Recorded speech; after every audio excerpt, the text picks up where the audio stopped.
Today, on Unforgettable Love Stories, we meet Isabel, a newlywed who arrived on her honeymoon without suspecting she was about to cross every boundary. Isabel, we're eager to hear how it all began. Hello, everyone. I'm Isabel, and although I never thought I'd share something like this, my story began on what seemed to be the perfect honeymoon. Little did I know the guide was better at everything. When I decided to get married, I thought I had reached the peak of happiness. Daniel, my partner for 6 years, was the perfect man, or so I believed. His proposal, made during a romantic candlelit dinner at a villa by a lake, was magical. The wedding, planned with so much care, felt like a fairy tale. Everything seemed perfect. For our honeymoon, we chose an exclusive resort in the Maldives. I had dreamed of those crystal clear waters and white sandy beaches. Although the flight was long, the excitement of arriving in paradise filled us with energy. When we landed, the staff welcomed us with exotic cocktails and warm smiles. I never imagined that trip would change my life forever. The atmosphere was romantic, maybe too much. Daniel was loving and attentive, but something inside me started to feel uneasy. I had grown so used to our routine that his constant presence, though full of love, felt overwhelming. I wondered if it was normal to feel this way so soon after getting married. Our overwater villa was everything I had always dreamed of.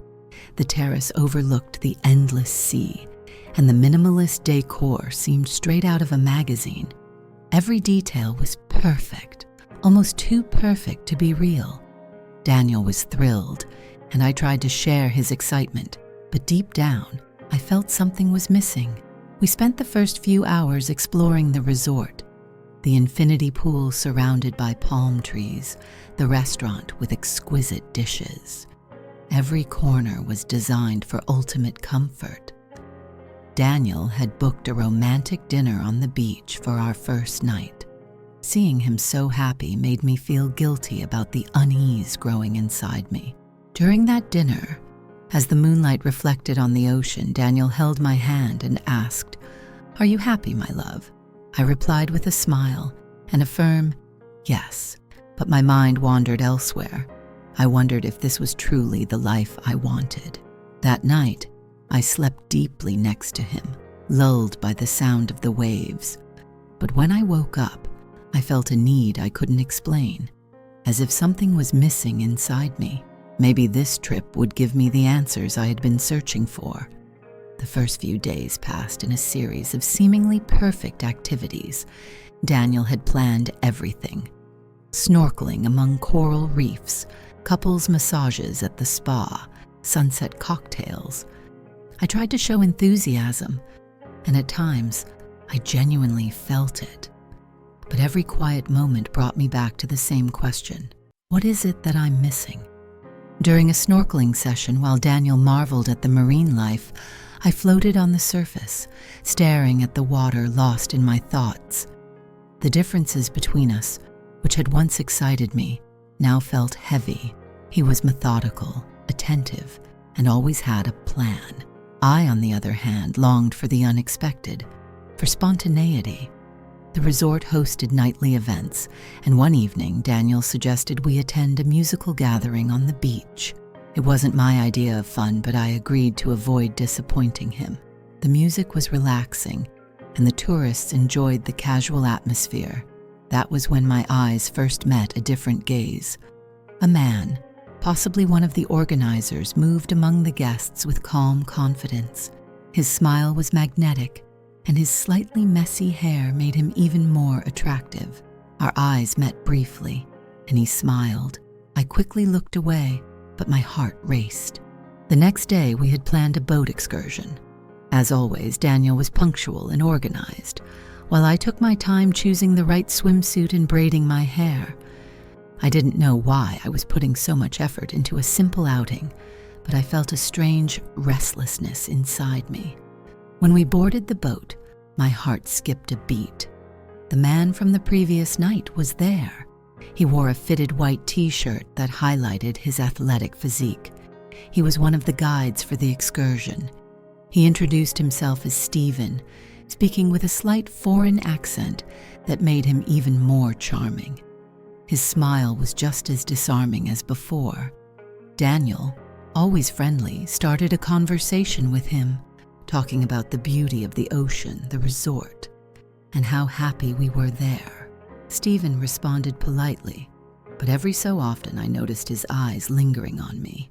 My face flushed, and I tried to ignore it. During the excursion, we stopped at a lagoon to swim. Daniel immediately jumped into the water while I stayed on the boat for a moment. Stephen approached me to help me down. When his hands brushed against mine, a shiver ran through my body. Isabel, but Stephen, that man who entered your world so suddenly, what did you feel the first time your eyes met? Was it instant attraction or something deeper? I don't know if it was love, but it was definitely not superficial. It felt like he could see parts of me I didn't even know existed. Every time he looked at me, it was like he was stripping away my thoughts, and that terrified me. But it also drew me in. "Are you sure you want to get in? You could stay here and relax," he joked, but his look said something else. "I'd better join him. I don't want him to suspect anything," I replied nervously, forcing a light-hearted smile. He tilted his head slightly and smiled. "Understood," he said, gently letting me into the water. But the way he looked at me before stepping back left me unsettled. That night, back at the villa, I couldn't stop thinking about him. I kept telling myself it was just my imagination, but something inside me wanted to see him again. In the following days, I tried to suppress those thoughts. I told myself it was just a fleeting fascination, something meaningless. But every time I saw Stephen around the resort, the feelings returned even stronger.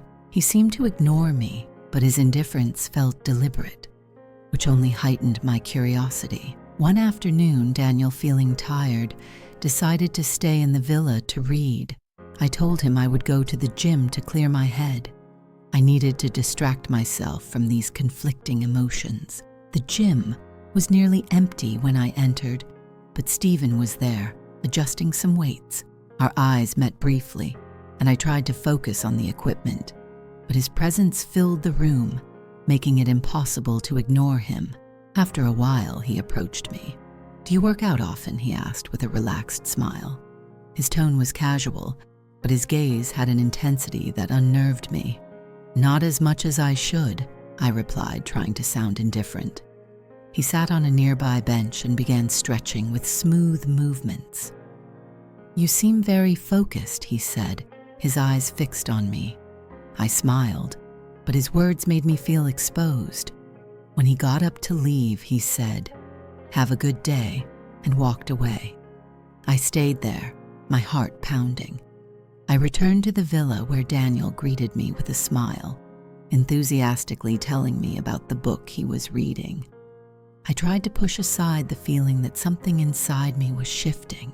The next morning, Daniel suggested we spend a relaxing day at the villa. He wanted to enjoy the pool and have some quiet time together.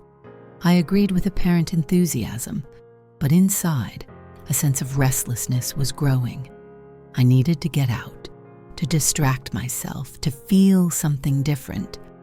In the afternoon, I suggested going to the beach bar for a drink. Daniel, still feeling tired, chose to stay in the villa. "Go ahead, my love. Take some time for yourself," he said with a smile. I didn't insist. When I arrived at the bar, I spotted him immediately. Stephen was there, chatting with other guests. He wore a white linen shirt, open just enough to reveal his tanned skin. I sat at the bar and ordered a cocktail, trying not to look at him, but my eyes kept drifting back to him. After a few minutes, Stephen approached me. "Alone today?" he asked casually, with his usual smile. "My husband stayed at the villa to rest," I replied, trying to sound nonchalant. Stephen nodded as he poured himself a glass of water. "Sometimes it's good to have a little time for yourself, Huaitiu," he said, looking directly at me. We talked about trivial things, but every word felt loaded with a deeper meaning. When I got up to return to the villa, he gave me a smile that stayed with me the entire walk back. I couldn't get his image out of my mind. The next day, Daniel suggested a kayaking excursion. Feeling emotionally drained, I chose to stay at the resort. I wasn't sure if I wanted to see Stephen, but part of me hoped to. After lunch, as I walked along the path leading to the beach, I saw him near the dock, adjusting some equipment for a boat trip. "A quiet afternoon?" he asked when he saw me. I nodded nervously. "I'm organizing a private sunset cruise. If you're interested, I can take you." "Nothing formal, just a small treat for a special guest," he said, with an irresistible smile.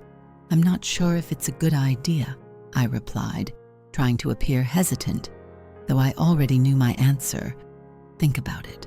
I'll be here at 5 if you change your mind," he said, before returning to his work. Back at the villa, I found Daniel sound asleep. I convinced myself it was just an innocent boat ride.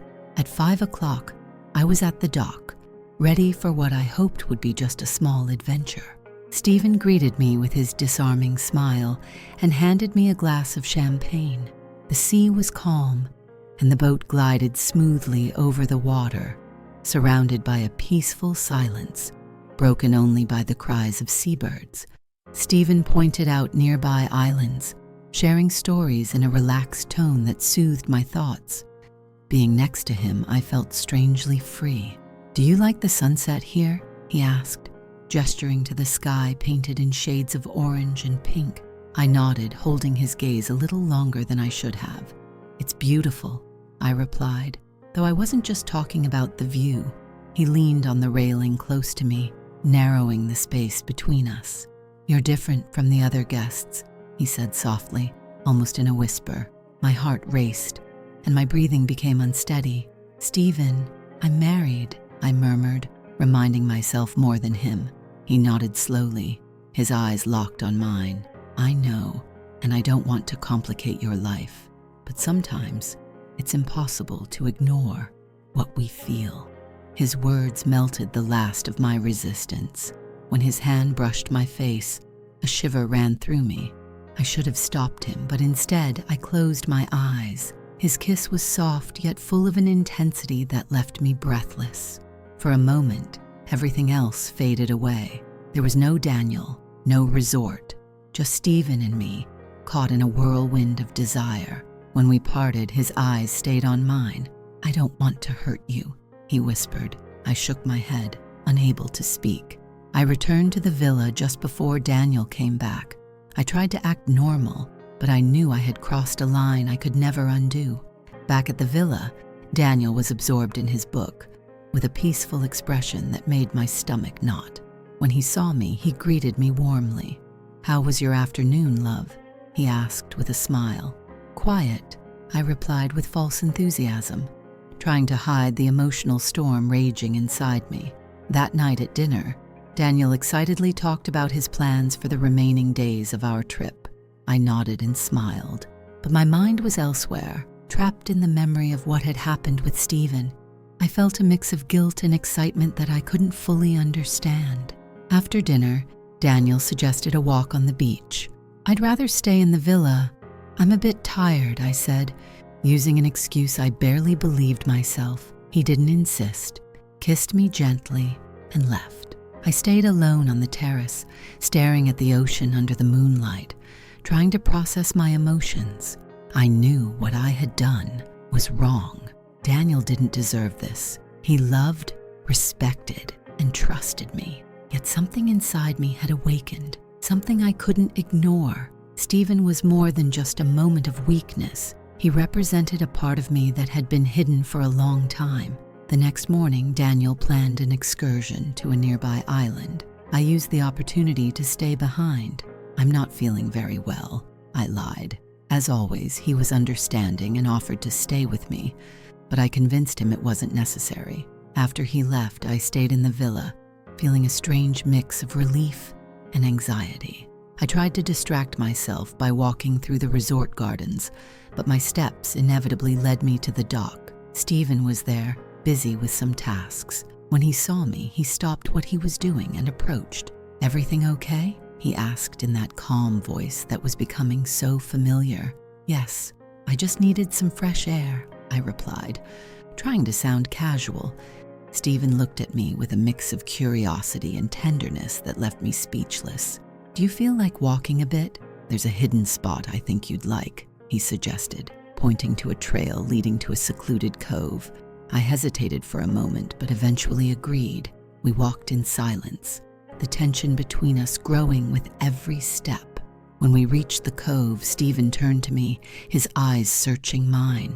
"There's something about you that fascinates me," he said softly. My heart pounded, but I couldn't respond. Then slowly and deliberately, he touched my face. I didn't stop him. I returned to the villa just in time to greet Daniel, who was eager to tell me all about his excursion. I listened attentively, smiling, but inside, I felt torn. I knew I needed to focus on him and our marriage, but the weight of what had happened with Stephen lingered. In the days that followed, I tried to avoid Stephen. I wanted to create distance between us and pretend nothing had happened. But every time I saw him, even from afar, our eyes would meet, and the desire returned with the same intensity. Unaware of everything, Daniel planned a special dinner to celebrate our last days at the resort. He reserved a table on the beach, decorated with flowers and candles under a starry sky. It was the perfect setting, and I tried my best to enjoy the moment. When we arrived, I saw Stephen supervising the service. His presence unsettled me. Though we didn't exchange words, our eyes spoke volumes. After dinner, while Daniel stepped away for a moment to admire the stars, Stephen discreetly approached me. "How are you?" he asked softly, his expression sincere. "Confused," I replied, feeling my emotions overflowing. "I don't want to complicate your life," he said, with a tone that mixed sadness and determination. "If you want, we can forget everything and act as if nothing happened." His words felt like a sacrifice that seemed to cost him dearly. In his eyes, I saw the weight of that decision. I stayed silent for a moment before answering. "Maybe that's for the best." He nodded slowly, stepping back, as if trying to capture the moment in his memory. Then he walked away, leaving me alone with my thoughts and doubts. The final days of the trip passed quickly. I focused on Daniel, trying to dedicate myself to him and our marriage. Stephen respected the distance I kept, and we didn't speak again. Still, every time I saw him, even from a distance, I felt a knot in my chest, as though part of me longed to go back to those stolen moments. When it was time to leave, I gave Stephen one last glance from afar. He returned a subtle nod, with that smile that had been his most powerful weapon from the beginning. During the flight back, Daniel held my hand and talked excitedly about our plans for the future. I listened carefully and made a silent promise to protect our marriage. Yet I knew a part of me would always remember Stephen as a shadow of a moment that had marked my life in a way I could never fully explain. Back home, everything seemed to return to normal. Daniel resumed his routine with the same enthusiasm as always, planning our next vacation and speaking about his projects with his characteristic joy. I worked hard to play the role of the ideal wife, dedicated and loving, trying to bury the memories of what had happened in the Maldives. However, those memories surfaced unexpectedly. Every time Daniel looked at me with love or thanked me for something, I felt a pang of guilt in my chest. He trusted me completely, and I knew I didn't deserve that trust. But I also knew I couldn't tell him the truth. At work, with friends, or even during intimate moments with Daniel, I tried convincing myself that what had happened was just a mistake, a fleeting experience that meant nothing. But deep down, I knew it wasn't. Stephen had awakened something in me, something I hadn't even realized was there. Over time, the weight of the memory became easier to carry, but it never disappeared entirely. I promised myself never to cross that line again, never to risk what I had with Daniel. He was a good man, an exemplary husband, and he deserved my total commitment. Whenever I thought about Stephen, I wondered if he remembered me too. Perhaps for him it had been just another fleeting encounter, a moment in the middle of his life at that paradise. Or maybe, like me, he kept those memories as a secret, something to revisit during moments of solitude. In the end, it didn't matter. What truly mattered was the choice I made now, and I had decided to protect my marriage, to build a solid life with Daniel, and to leave everything else behind. Stephen would remain a shadow in my memory, a fragment of a trip that, despite everything, changed how I saw myself. I knew I would never forget him, but I also knew that secret would stay with me forever. As long as Daniel didn't find out, our life together would remain intact. This story ends here, but if you'd like to hear more tales of secrets and lies, click on one of the videos on the screen. Don't forget to subscribe to the channel for new stories every day. Isabel, you've shared a story that many would never dare to admit. But let me ask you one final question, and please be honest with us. When you think about Stephen now, in those moments of silence when no one else is around, do you ever regret not choosing him? Regret is complicated. I don't regret loving Daniel, but I'd be lying if I said I never think about Stephen, or wonder what my life would be like if I had chosen differently. Thank you, Isabel, for your honesty and for daring to share this unforgettable love story with us. If this story made you think, dream, or question your own choices, leave us a like and subscribe for more tales. Here at Unforgettable Love Stories, there are always more secrets waiting to be uncovered.